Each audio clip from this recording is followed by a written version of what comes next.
His trash, my ex-husband said, loud enough for the entire table to hear, and what hurt more than the word itself was the laughter that followed, my own children's laughter, sharp and careless, echoing against the walls of the dining room I used to call home. I didn't react. Not right away. I simply looked down at my plate, at the neat arrangement of roasted turkey and green beans, the kind of meal I had prepared myself for over 30 years, every Christmas without fail, back when this house still felt like mine. Across from me, Daniel, my fiancé, sat with his usual quiet posture, his hands folded calmly on the table, his expression unreadable except for the faintest hint of a smile. It wasn't the kind of smile that begged for approval. It wasn't defensive either. It was patient. The kind of smile that made you wonder if you were the one who had misjudged something. "Mom, you really outdid yourself this year," my daughter Sophie said between laughs, though she hadn't touched her food. Her eyes flicked toward Daniel, then back to her brother Ethan, who shook his head as if the whole situation was some kind of private joke they all understood but I didn't. I felt the weight of that realization settle quietly in my chest. This wasn't new. The distance. The subtle shifts. The way conversations stopped when I entered the room. The way my life, my choices, had become something to tolerate rather than respect. "A janitor," Robert continued, swirling his glass of red wine like he was delivering a performance. "After everything we built, Margaret. That's who you bring to Christmas dinner." He didn't even look at Daniel when he said it. As if Daniel didn't deserve that much acknowledgement. As if he were invisible. I used to know that tone. I used to shrink under it. Years ago, I would have rushed to explain, to defend, to smooth things over the way I always had. But tonight, I didn't. I just sat there, listening, observing, noticing the small things I had ignored for far too long. The way Ethan leaned back in his chair, amused. The way Sophie didn't even try to hide her smirk. The way no one asked how I felt. The room was warm, decorated with soft golden lights and a tall Christmas tree in the corner, ornaments I had collected over decades reflecting gently against the glass windows. It should have felt like comfort. It should have felt like family. Instead, it felt staged. Like I was watching a scene I no longer belonged in. Daniel reached for his water, took a slow sip, then placed the glass back down with careful precision. Still smiling. Still silent. And somehow, that silence carried more weight than anything anyone else had said. I turned slightly toward him, just enough to catch his eye, searching for something: anger, discomfort, even embarrassment. But what I found instead was calm. Steady, unwavering calm. He gave me the smallest nod, almost imperceptible, as if to say, let them talk. For now. And in that moment, something inside me shifted. Not loudly. Not dramatically. Just a quiet understanding that whatever was happening at this table wasn't unfolding the way they thought it was. The laughter faded into smaller, scattered chuckles, but the damage had already settled into the room like something invisible and heavy. I picked up my fork and pressed it gently into the turkey, not because I was hungry, but because it gave my hands something to do. Across the table, Robert leaned back in his chair with that same satisfied expression I had seen so many times before, the one he wore whenever he believed he had proven a point. It used to make me feel small. Tonight, it felt different. Tonight, it felt predictable. "You always did have a soft spot for projects," he added, his voice lighter now, as if he had already won whatever argument existed only in his mind. Ethan let out a quiet laugh beside him, shaking his head as he reached for the mashed potatoes. Sophie sipped her wine, her eyes flicking between Robert and Daniel, waiting, almost expectant, like she was anticipating a reaction that never came. But Daniel did not give them one. He simply sat there, composed, his posture relaxed, his gaze steady. If anything, his calm seemed to unsettle them more than any argument could have. I noticed it in the way Ethan's smile faltered just slightly, in the way Sophie adjusted in her seat, crossing her legs and then uncrossing them again. Silence stretched for a moment, thin and fragile, before Robert filled it again. "So tell me," he said, finally turning his attention toward Daniel, though his tone still carried that same dismissive edge, "what exactly do you plan to do with her? Sweep floors and call it a life?" The words hung there, sharper this time, more direct. I felt the familiar urge rise in my chest, the instinct to step in, to soften things, to redirect the conversation the way I had done for decades. But I did not speak. I did not move. Instead, I watched Daniel. He set his napkin down carefully beside his plate, not rushed, not defensive, just deliberate. Then he looked up, meeting Robert's gaze fully for the first time that evening. There was no anger there. No embarrassment. Just a quiet certainty that did not need to prove itself. I plan to take care of her, he said simply. His voice was even, calm, almost gentle. Not loud, not confrontational. Just enough to be heard. Ethan scoffed under his breath, and Sophie let out a short, incredulous laugh. Take care of her, she repeated, as if the phrase itself was amusing. With what? I felt something tighten in my chest again, but it was not the same sharp pain from before. It was something steadier. Something colder. Because for the first time, I was not hearing their words as truth. I was hearing them as assumptions. Assumptions built on what they thought they knew. Assumptions that had gone unchallenged for far too long. Daniel did not respond right away. He simply reached for his glass again, taking another slow sip, his movements unhurried. Then he placed it back down and looked at me briefly, just for a second. That same quiet nod. And I understood. He was waiting. Not reacting. Waiting. Letting them reveal themselves fully. Letting every careless word settle into the air where it could not be taken back. The Christmas lights reflected softly in the window behind them, casting warm glows across faces that no longer felt familiar to me.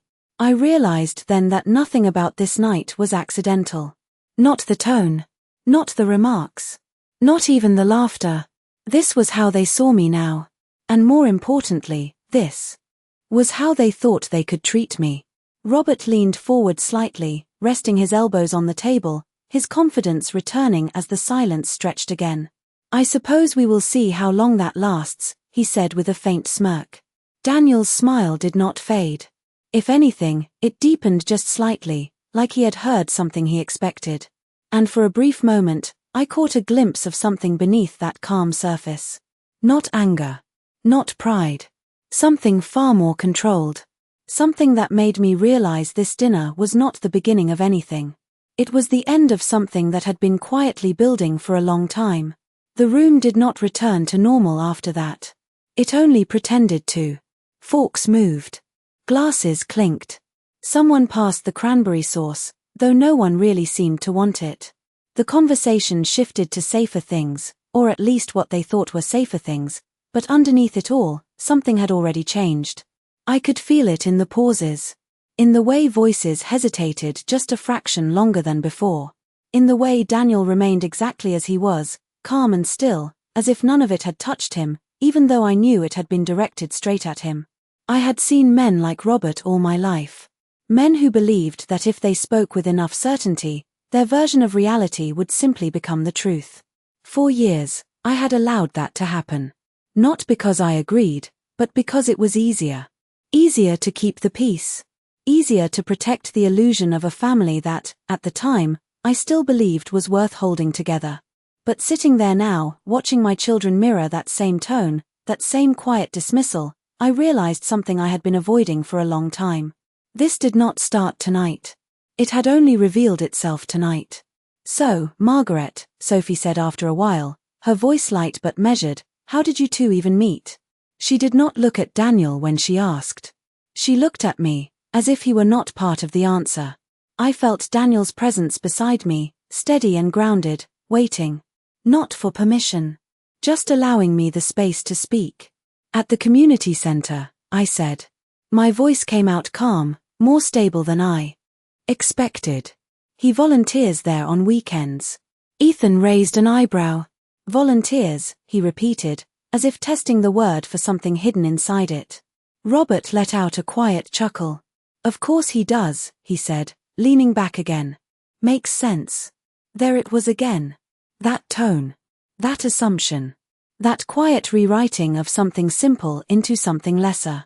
I did not respond. I let the words sit where they landed. Let them hang there without defense. Because for the first time, I was beginning to understand something Daniel had already accepted. Not every statement deserved a correction.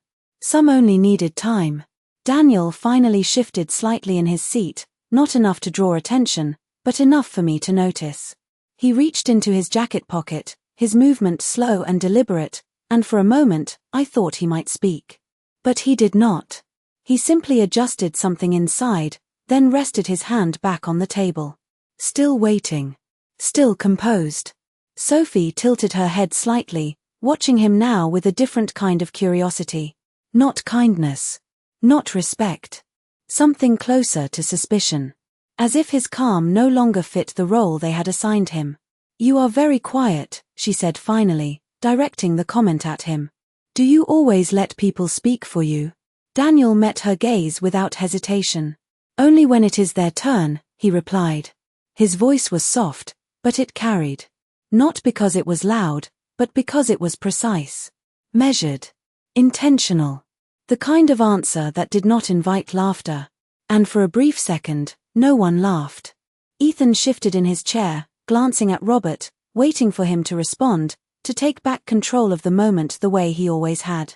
But Robert did not speak right away. He studied Daniel instead, as if trying to place him somewhere that made sense. Somewhere smaller. Somewhere easier to dismiss. But something about that calm refusal to engage on their terms was beginning to unsettle the balance. I felt it. Not as a loud shift, but as something subtle. Like a crack forming beneath the surface of something that had always seemed solid. And as I sat there, watching it happen, I realized that this dinner was no longer about enduring their judgment. It was about letting them reveal exactly who they were, right up until the moment they realized they had made a mistake they could not take back. Robert was not used to silence that did not bend around him. I saw it in the way he shifted his glass, in the slight tightening of his jaw before he forced a small, dismissive smile back into place. He had always relied on reactions.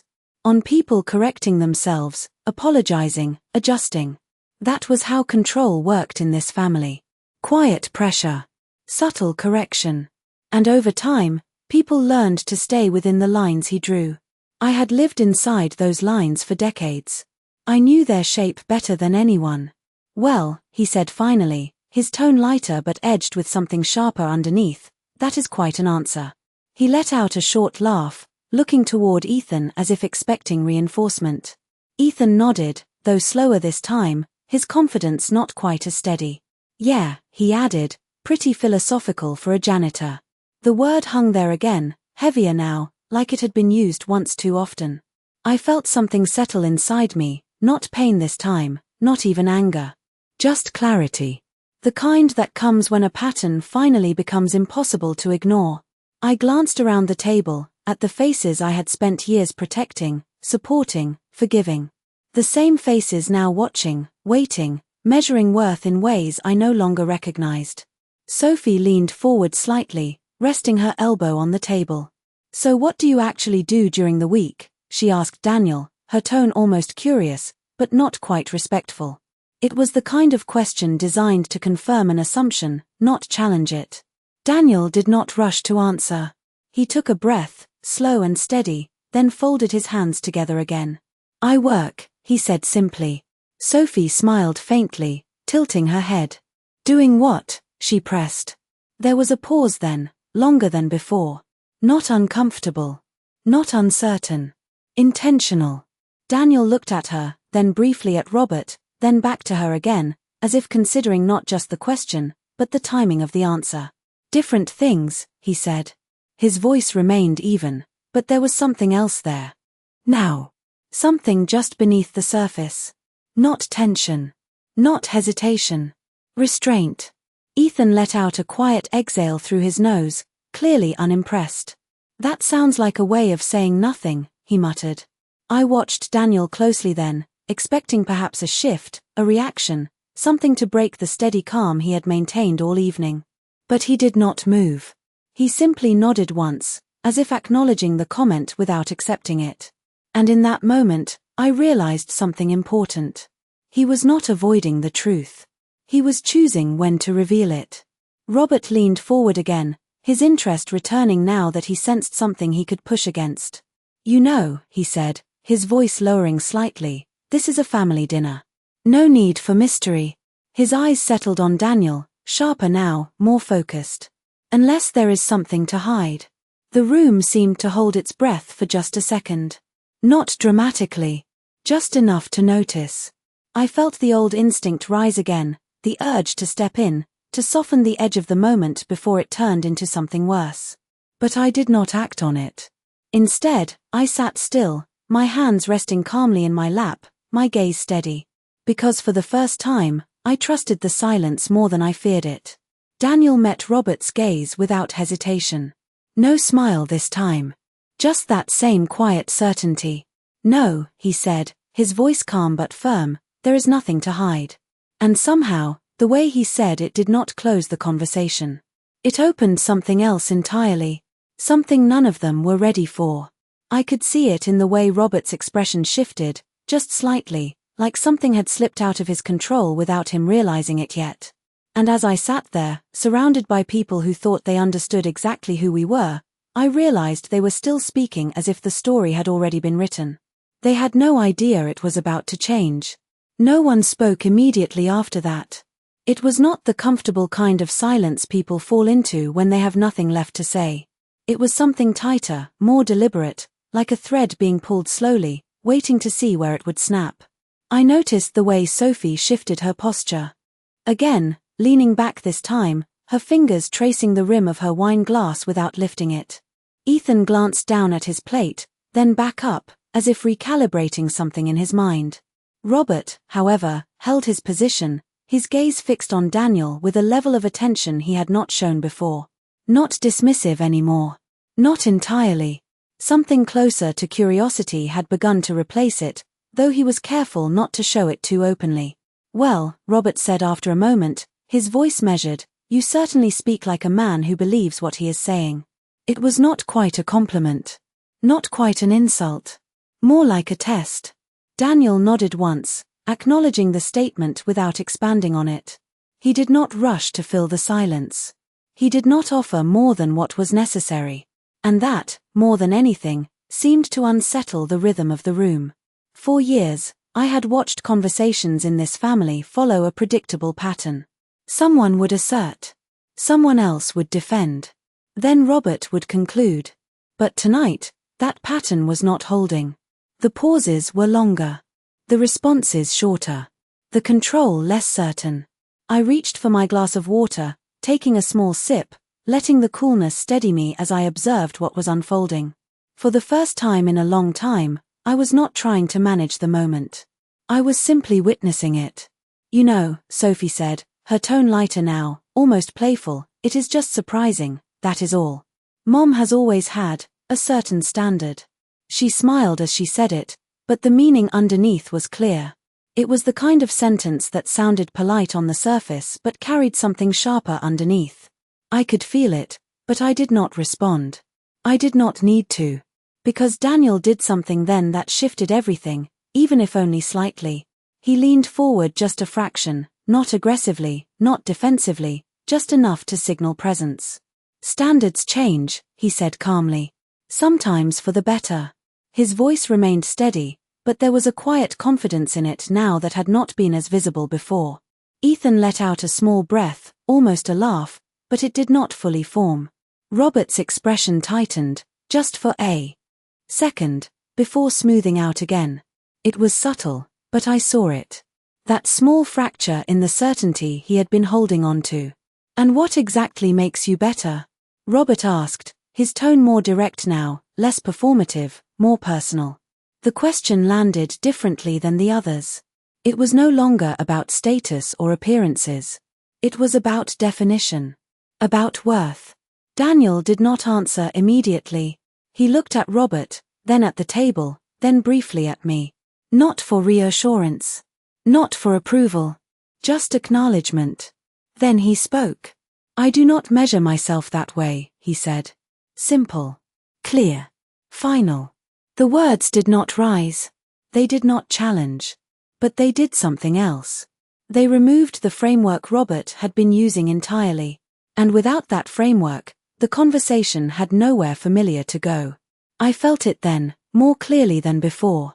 The shift was no longer subtle. It was happening in real time. The room still looked the same. The tree still glowed softly in the corner. The plates still sat half-finished on the table. But the balance had changed. Not loudly. Not dramatically. Just enough that the people who had once controlled the tone of every conversation were now searching for footing they could not quite find. And as I sat there, watching it unfold, I realized that Daniel had not come into this room to defend himself. He had come prepared to let the truth reveal itself, piece by piece, until there was nothing left to hide behind. Robert did not like losing control of a conversation, and I could see him trying to regain it, piece by piece, like someone adjusting the pieces on a chessboard after realizing the game was not going the way he expected.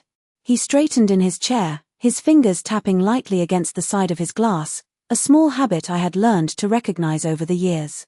It meant he was thinking, recalculating, looking for a different angle. "You speak carefully," he said after a moment, his tone measured again, though the ease from earlier had not returned. "But careful words do not change reality." Ethan nodded quickly, eager to support him, as if stepping back into familiar territory would restore the balance. "Yeah," he added, "you can say things however you want, but facts are still facts." Sophie did not speak this time. She watched. Her eyes moved between Daniel and Robert, as if she was starting to notice something she had not expected to see. Daniel remained still, his hands resting lightly on the table, his posture unchanged. But there was something different now. Not in his expression, but in the way he held the silence. It was no longer passive. It was deliberate. "You are right," Daniel said finally, his voice calm and even. "Facts do not change." He let that sit for a moment, not rushing to explain, not filling the space. Just placing the words there, as if they were part of something larger that had not yet been revealed. Robert's eyes narrowed slightly, just enough to show he had noticed the shift. "Then let us talk about facts," he said, leaning forward again, his voice firmer now. "The fact is, Margaret built a life with me. A certain life. And now she is, here." He gestured loosely toward Daniel, the implication clear without needing to be spoken directly. I felt the old version of myself stir again, the one that would have tried to defend the past, to justify every decision, to remind them of everything that had been given, sacrificed, endured. But that version of me felt distant now, like a voice I no longer needed to answer. Because for the first time, I understood something simple and undeniable. They were not asking questions to understand. They were asking to confirm what they already believed. Daniel looked at Robert steadily, his expression unchanged. "That is one version of the facts," he said. "Not dismissive. Not argumentative. Just precise." Ethan let out a short laugh, though it sounded less certain this time. "There is only one version of facts," he said.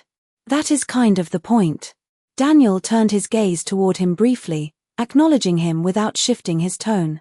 "There is what is seen," he said, "and there is what is known." The words landed differently than the others had. Not because they were louder, but because they carried something underneath them. Something that did not need to be explained yet. I saw it in the way Sophie's posture changed again, her back straightening slightly, her expression tightening just enough to show that her curiosity had turned into something more focused. Robert, however, did not step back. He leaned in further, as if pushing harder would force the moment back into his control. "Then enlighten us," he said, his voice sharper now. "What is it that we do not know?" The question hung in the air, heavier than anything that had been said before. I felt my breath slow, my hands resting calmly in my lap, as I looked at Daniel. He did not answer immediately. He did not rush to meet the challenge. Instead, he reached into his jacket pocket again, the same slow, deliberate movement as before, and this time, he did not stop halfway. He took something out, holding it loosely in his hand, not yet placing it on the table. Not yet revealing it. And in that quiet, controlled moment, I realized that whatever came next was not going to be a reaction. It was going to be a decision. One that had been made long before we ever sat down at this table. Daniel did not rush. That was the first thing I noticed. In a room where every word had been thrown quickly, Carelessly, as if volume could replace certainty, he moved differently. Slower. Intentional. The object in his hand was small, no larger than a folded document, but he did not place it on the table yet. He simply held it there, resting lightly between his fingers, as if its weight was something only he fully understood. Robert's eyes followed the movement immediately. So did Ethan's. Sophie leaned forward again, her earlier confidence replaced now with something sharper, something closer to anticipation. "What is that?" Robert asked, his voice steady but no longer relaxed. Daniel glanced at him briefly, then back at the table, as if considering the question rather than reacting to it. "Just something I thought might be useful tonight," he said. His tone remained even, but the words carried a quiet finality that did not match the casual phrasing. Ethan frowned slightly, shifting in his seat. "Useful for what?" he pressed. Daniel did not answer him directly. Instead, he placed the document on the table, not in front of himself, but in the center, where everyone could see it without yet understanding it. He did not push it forward. He did not open it. He simply let it sit there, a presence that changed the atmosphere of the room without a single word attached to it. I felt my breath slow as I watched the way the others reacted. Robert's gaze fixed on it, his earlier confidence thinning just enough to reveal something underneath. Not fear. Not yet. But awareness. The kind that comes when a situation begins to move beyond expectation. Sophie glanced at me for a moment, as if searching for a reaction, but I gave her none. I did not need to. Because for the first time, I was not trying to manage what came next. I was allowing it. "You are being very dramatic," Robert said after a moment, though the edge in his voice had shifted. It was no longer dismissive. It was defensive. Daniel shook his head slightly. "No," he replied calmly. "I am being clear." The distinction landed quietly, but it landed. Ethan leaned forward now, his curiosity overriding his earlier confidence. "Then explain it," he said. "What is so important that you had to bring it here?" Daniel looked at him, his expression unchanged. "It is not about what I brought," he said. "It is about what has already been done." The words settled into the room with a weight that none of them could ignore. I saw it in the way Sophie's fingers tightened around her glass. In the way Robert's posture shifted, just slightly, as if preparing for something he could not yet see. The Christmas lights continued to glow softly in the background, their warmth now in sharp contrast to the tension that had taken hold of the table. Nothing about the setting had changed. But everything about the moment had.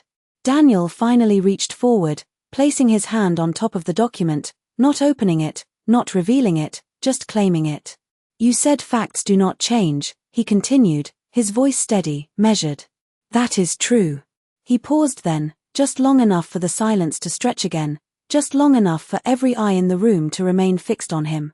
"But sometimes," he added quietly, "people do not know all of them." And in that moment, I realized that whatever was inside that document was not meant to surprise them. It was meant to correct them. Completely. Irreversibly. And for the first time that evening, no one laughed. No one reached for the document at first. It sat there in the center of the table, untouched, like something that did not belong to the evening we had all expected, something that had arrived from a different story entirely. Robert was the first to move, though even his movement was slower now, more measured than before. He did not grab it. He slid it slightly toward himself, his fingers brushing the edge as if testing its reality. "You are making quite a show of this," he said, though the confidence in his voice had thinned, stretched too far to sound natural. Daniel did not respond. He simply watched, his expression steady, his posture unchanged. Ethan leaned closer, his curiosity no longer disguised as amusement. Sophie's gaze flicked between the document and Daniel, her earlier smirk gone, replaced by something sharper, something more alert. Robert finally opened it. The sound of paper unfolding was soft, almost insignificant, but in that moment, it carried more weight than anything that had been said all evening. His eyes moved across the page once, quickly at first, then again, slower. I saw the shift before he could hide it. It was small. Just a tightening around his eyes. A pause in his breathing. The kind of reaction he would have controlled instantly in any other setting. But this time, it lingered just a fraction too long. "What is this?" Ethan asked, leaning in further, trying to see. Robert did not answer him right away. He kept reading, his jaw tightening slightly, his fingers pressing more firmly against the paper. Sophie stood up just enough to glance over his shoulder, her eyes scanning the lines, her posture stiffening as she read. "Dad," she said quietly, the single word carrying more uncertainty than anything she had said all night. Robert lowered the document slowly, but he did not set it down. He held it there, as if letting go of it would make something irreversible. "This does not mean anything," he said, though the words came out too quickly, too flat. Daniel tilted his head slightly, not challenging, not correcting. "It means exactly what it says," he replied. Calm. Certain. Unmoved. Ethan reached for the paper then, pulling it toward himself before Robert could stop him. His eyes scanned the page, his expression shifting with each line, the confidence draining from his face in a way he could not hide. This cannot be right," he said, his voice lower now, uncertain. Sophie stepped closer, reading over his shoulder, her hand tightening against the back of his chair. "You told us," she began, then stopped, her words falling apart before they could fully form. "I sat there, watching them, not with satisfaction, not with anger, but with a quiet clarity that felt almost unfamiliar. For years, I had explained things. Defended things. Carried the weight of keeping everyone comfortable. But now, I did not need to say anything at all. The truth was already in the room." Daniel finally reached forward again, not to take the document back, but to steady it where it lay between them. "You were confident earlier," he said, his voice still even, still controlled. "About facts." Robert looked up at him then, really looked at him for the first time, as if seeing something that had been there all along but had never fit into the version of reality he had chosen to believe. The room felt different now. Not louder. Not chaotic.